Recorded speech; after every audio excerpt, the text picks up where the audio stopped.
দীর্ঘদিন ধরে দামের দিক থেকে ধরাছোঁয়ার বাইরে চলে যাচ্ছিল সব ধরনের সবজি। বলতে গেলে বাজারে ৮০ টাকার নিচে কোনো সবজিই ছিল না।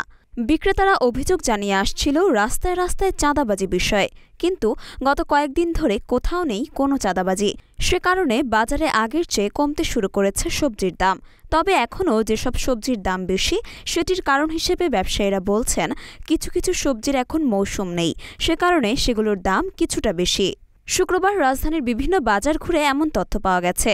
আজকের বাজারে প্রতি কেজি পটল বিক্রি হচ্ছে ৫০ টাকা, ঢেঁড়স ৪০ থেকে ৫০ টাকা, মিষ্টি কুমড়া প্রতি কেজি ৪০ টাকা, পেঁপে ৪০ টাকা, কচুরমুখী কেজি ৮০ টাকা, মূলা ৫০ টাকা, লাউ প্রতি পিস ৫০ থেকে ৬০ টাকা, লাল বেগুন ৬০ টাকা, চিচিঙ্গা ৫০ টাকা, কচুরলতি ৬০ টাকা, ঝিঙা ৭০, দুন্দল ৮০ টাকা, শসা ৮০ টাকা, কাঁচামরিচ ২৮০ এবং আলু ৬০ টাকা।